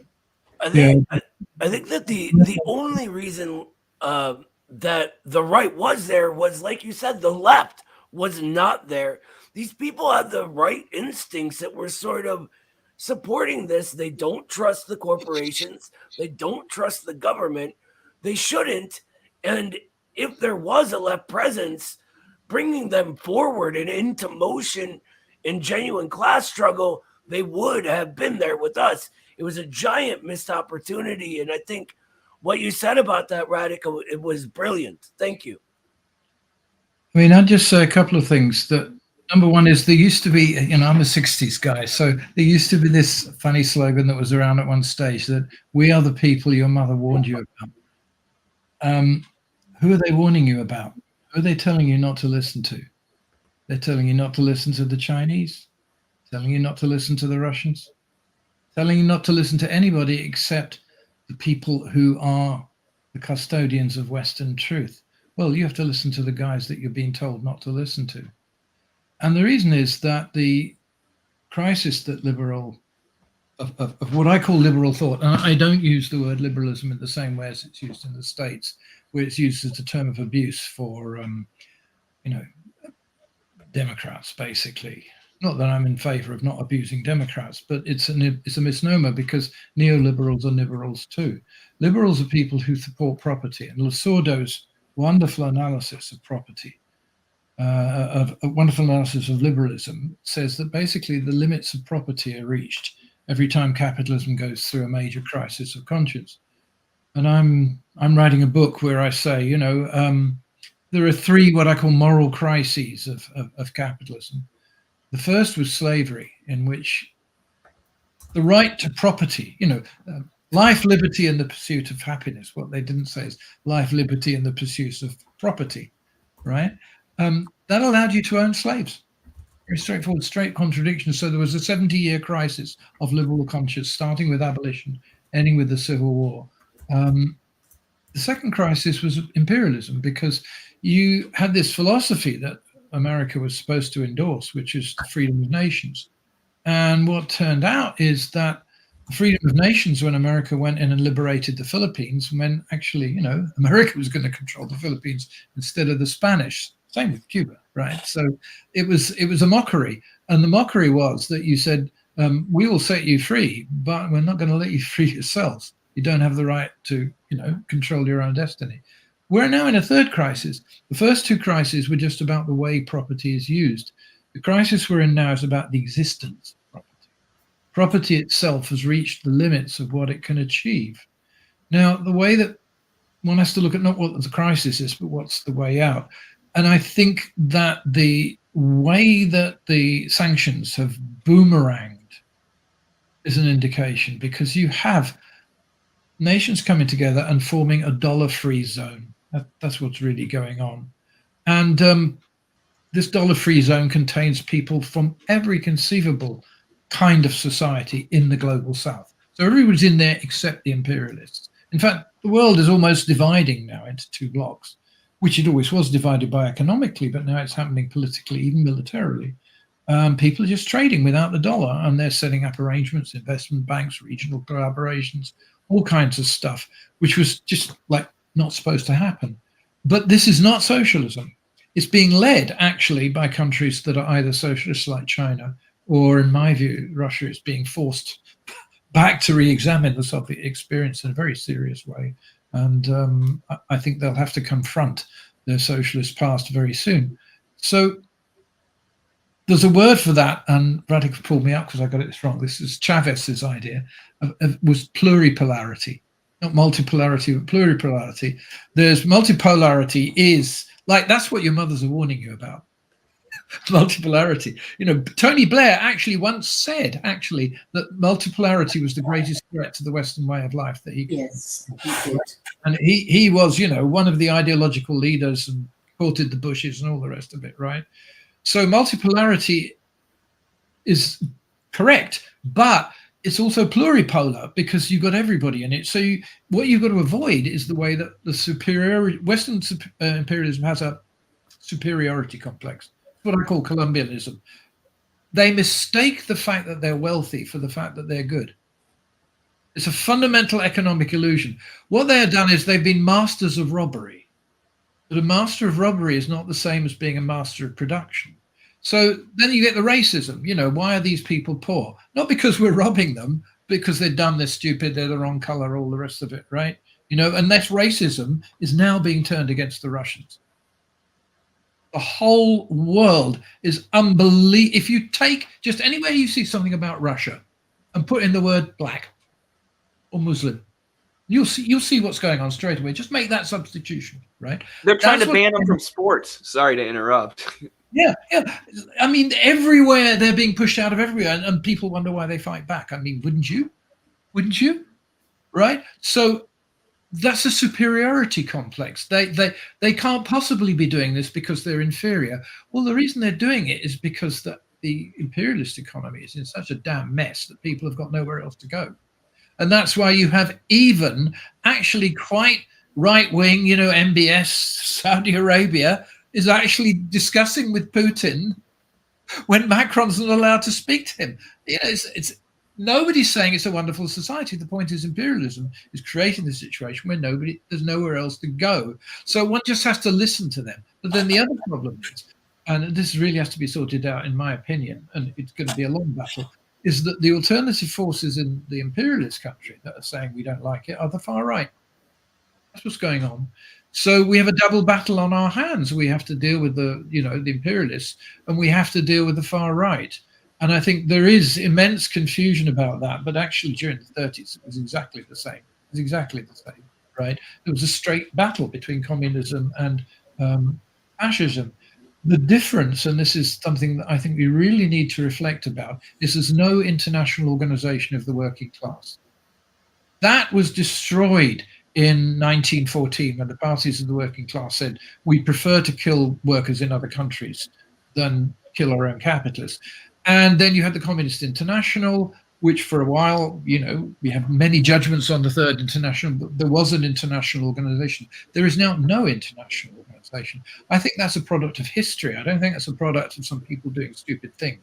That the division that imperialism has created in the world is so great that it has been impossible to create an international organization of propertyless people. Well, that's what we got to do.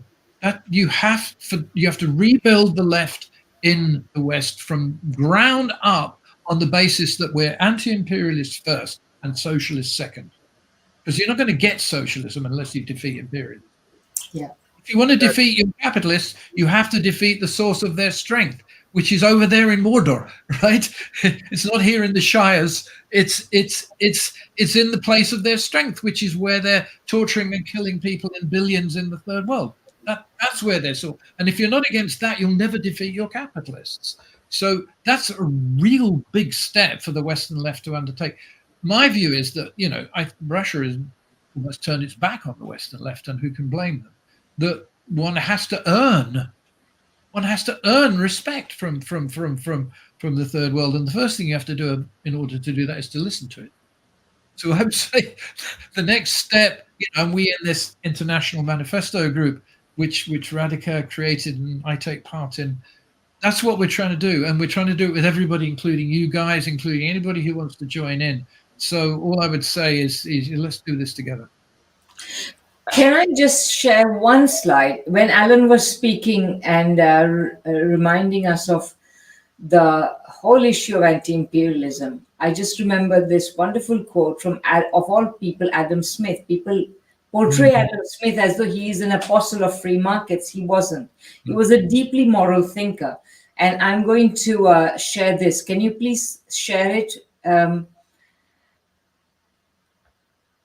Yeah, I show this to my students. It's a quote from the Theory of Moral Sentiments: the disposition to admire and almost to worship the rich and powerful, and to despise or at least neglect persons of poor and mean condition is the great and most universal cause of the corruption of our moral sentiments. I know it's put in moral terms, but it is equally politically important.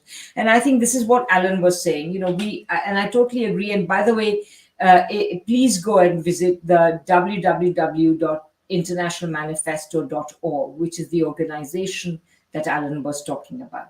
Thank you. And sign the manifesto. And so if you agree, sign the manifesto. And if you sign the manifesto, you'll be part of a whole series of discussions. Yes. In which we need your input. So, but many of you have, but some of the listeners, if you haven't thought of it yet. Definitely. Karl, just so people know, Carlos and Noah and I have all signed it. Yeah. You brought in 100 people. Glad. I love that you brought up that quote, because I had a professor during my master's studies who would take the graduate classes that he would teach, and he would have like 6 sets of quotes, and he'd ask, "Who is this? Marx? Who said this?" Yeah, Arthur Smith, right? Brilliant. Yeah. But yeah, I think you guys hit it on the money, because it's so bad with the Western left, so extremely bad with every major issue, whether it's COVID, whether it's any new target of imperialism, they're the vanguard and cheering it on, and it's horrible. It's completely upside down. It's a topsy-turvy world that they live in, and that's probably like half of the things we talk about on our channel, and half of the things we write on is, there's this purity fetish that if the project that they're looking at is not pure, if it doesn't stand to what their perfect idea of socialism is, it's automatically rejected. Russia has to be rejected because it's not actually socialist. China has to be rejected because they have markets and it's not actually socialist, et cetera, et cetera, et cetera. It's always the same thing. And every single time, the one country, the one system that is always pure enough to support is imperialism. Everyone else outside is always too unpure to support. But imperialism is always worthy of support. It's always okay to vote Biden as the lesser of two evils, to vote and participate in the imperialist system. But the people that are fighting against it, whether they have Marxist ideology or not, like Iran or something, they're the ones that should always be rejected. I think it's funny because that dovetails right into what I was writing on. This comes from the class position, right? In that the left in general has divorced itself entirely from the working class. And so in the last period, the left were sort of more well-off people that had time to organize for what they saw as moral causes. And it sort of has turned into this thing where they don't think a genuine left can win. And so it leaves them all in this sort of right opportunist space that they don't even know they occupy. They don't really believe socialism will ever actually win here in the USA. And so they're automatically subsumed by whatever bourgeois force they feel is superior in one way or another. Noah, you are hitting on a theme that was the theme of my first book, Intellectuals and Socialism. It was about the British Labour Party and the close connection between the intellectual class and the British working class, which then has broken in the neoliberal era. And so I track that. And so really, this is something we could really talk about, because you put your finger on it when you said that back in the day, people were essentially joining working class movements because they thought it was the morally correct thing to do. And now we have a super inflated class of credentialed, professional, managerial, intellectual people, but they don't actually, what they have done is they have taken politics to the right. When they, in fact, they are the sort of people that have hounded Jeremy Corbyn out of the leadership of, thank you, yeah, out of the leadership of the Labour Party. These are the sorts of people that are essentially, they have, under Blair, they married the Labour Party to a certain version of neoliberalism, and imperialism, you know, with Blair's complicity with the war in Iraq, etc. I mean, it's mind-boggling what has happened to the so-called educated people who are supposed to be conscious. They don't, they vote with their pocketbook, honestly. This is, and they act. It's not just voting, it's acting. Yeah, so it's One huge. thing. Sorry, I didn't mean to cut you off. No. You can win with this sort of politics. And that's what they're scared of. That's why they're turning to fascism. Yes. You know, look at, where did Boris Johnson come from? You know, you've heard I worked in the Greater London Authority, right? Ken Livingstone had a massive majority for anti-imperialist socialist politics. He was pilloried for supporting the IRA. Remember that, right? You know, terrorist everything. He came back and he led a mass coalition of a phenomenal nature because it combined all the people who live in London. It's very multicultural and overcome the racism. Huge things to overcome the racism and unite basically ordinary people. And that legacy is still there. The only Muslim mayor in Europe, in London, right? That legacy is still there. Now, Boris Johnson was the guy who was sent in to kick Ken into the gutter. And that's where attack politics came from. You know, it's filthy racist campaign against Ken, which was just, you know, you're giving money to black people who don't deserve it. It was gutter stuff. And it makes me sick when you look at the Tory leadership and see they're coming up with, you know, sons of extremely rich families who have made their pile out of the empire. And they're making that out to be that they're, no, it's got a horrible backside. And the horrible backside is Nigel Farage and, you know, the Brexiteers and all the racist, xenophobic stuff that's knocking around. They just learn how to ride the beast. But they had to go damn hard to put that genie into the bottle. Look what they had to do to Jeremy Corbyn. And there was a mass base, and there still is. And Keir Starmer has only one job, which is to stop it happening. Well, you can only keep the genie in the bottle for so long, which is as long as you can run your own economy. You know, the bit about when the ruling class can no longer go on ruling in the same old way. There has been only one revolution in Europe since the war, if you don't count the major upsurges in Greece and, you know, the civil war, which is Portugal. Portugal, 1974, was running a centuries-long colonial war, and it got to the point, it's very humbling. If you ever go to Lisbon, go and see the museum. And the soldiers came back and said, we can't do it anymore. Not possible. And the generals were the most radical and left wing of the movement in Portugal after that, because they ran it straight into a brick wall. Now, you know, where do people like Scott Ritter, McGregor, where are they coming from? They're people who know reality. They're a tiny minority, but people will defeats, unfortunately, are the only things that not people's prejudices. When that happens, when a real crisis of, you know, nobody wants to take over comes, then I think you will have a, you know, 30-40% of the population will go along with, but that socialist leadership has to be really conscious and know all the things that can go wrong, which Jeremy Corbyn didn't. So they got him with the whole Palestine thing. You know, you have to.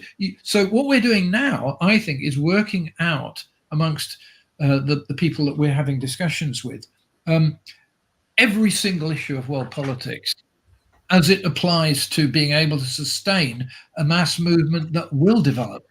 I have no doubt that mass movements will develop. What we've got to do is make sure when those mass movements develop that they don't go off into fascism, they don't go the wrong way, you know. And that's what our debates, I think, are now really about. It's not about, oh, we're so small, we can't do anything. It's no, there's a fucking knockdown crisis. There's a lot going to be happening, and we have to damn well do the right thing. We I'm see this, optimistic but very scared. yeah, we see this happening every day at Midwestern Marx. More and more people are learning about Marxism. More and more people are getting involved. And this is even just on the side of learning about society, right? Of reading about it. And it's sort of, I think a wake up call is necessary for the sort of right opportunists that have held the reins of the left for so long, that Marxism is back in the West and means to take over from them specifically. I don't mean to put it in a harsh way, but that's precisely what we mean to do. For sure. I think. Oh, sorry, Carlos. You can go ahead. That I think that what you two are saying is hitting the nail on the head, because it's been such an under-examined and poorly examined phenomenon, the rise of figures like Trump, and Boris Johnson, that comes from somewhere. It doesn't just spring out of nowhere. Like, there was 8 years of Obama before there was Trump. And, a lot of communists want to repeat the talking points of liberals and say that, Trump just sprung out of nowhere, or all the problems that we face today are because of Trump. It's absolutely insane. And I think that there's a quote from Walter Benjamin, which, as Gabriel Rockhill shows, because of his relationships with Bertolt Brecht, is somewhat redeemable, or the most redeemable from the Frankfurt School, in my view. But there's a quote where something along the lines of, every rise of fascism is a failed socialist revolution. And I can't help to see that that's precisely what's going on in the U.S. and in Europe, that the conditions couldn't be any more fertile for a socialist left to grow and develop and flourish. And we're just giving all the opportunities over to the right, because we're buying into and in the U.S. at least specifically, we're buying into the dichotomy that you were mentioning, Radhika, between the socially liberal imperialists and the socially conservative imperialists. And, well, the lesser of two evils is the socially liberal imperialist, so we're going to continue organizing for the socially liberal imperialists, which not only perpetuate imperialism, but also perpetuate the cycle of going back and forth from socially liberal imperialists to socially conservative imperialists, because they both need each other, right? They feed off of each other. But I think you guys are hitting the nails on the head with the political analysis of our contemporary situation. For sure, yeah. I think that might be a good place to wind the stream down or end it here. Yeah, I just want to say thank you so much, Alan and Radhika, for joining us. Like I said, your guys' work has been instrumental in my own development and understanding Marx. So it's a real honor to talk to you and have you on the show. And I just want to thank you for all the great work you've done and for joining us today. Well, I think the honor is all ours. So, yeah, thank you. Thanks for inviting us. It's been a great discussion, and I hope it's of some help, because we all have to pitch in and do our bit. Yeah. Thank you so much. Someone joked earlier in the chat that they would listen to a weekly 4-hour segment of us. And I would love just everyday 4-hour conversations about this. Okay. We'll have to have some of you guys on our shows. Yes. We would love that. We would love that. Absolutely love that. Yeah, what should we talk about? Oh, anything. There's so much to talk about. Well, send us some ideas. Advancing the revolution, I think. And people on the chat, love that. your ideas. Manifesto Group is a grassroots, bottom-up organization. You got a panel to propose? Send us a line about it, and we'll. Let me pull the group up, share it on the screen. I also wanted to mention that we have shared the recent book that Radhika published. We shared it in the comments section. We also shared the book that she mentioned, her first book about intellectuals. And we've also shared the link to the International Manifesto Group, which I also believe you could still see in our link tree. We had it up there for quite a few months. The manifesto is superb. There's a lot to learn from reading it. We'll have all of those links also on the description of the YouTube video, and then we'll pin them as the first comment on the YouTube video, so you'll be able to access the books and the International Manifesto Group, along with other links related to both Alan and Radhika's work once the video gets fully uploaded. Thanks so much. Thank you. Wonderful. Thank you all. Well, Thank see you. you, and thank you all for watching, and thank you again for being Yeah. here. Thanks everyone for watching. Solidarity. So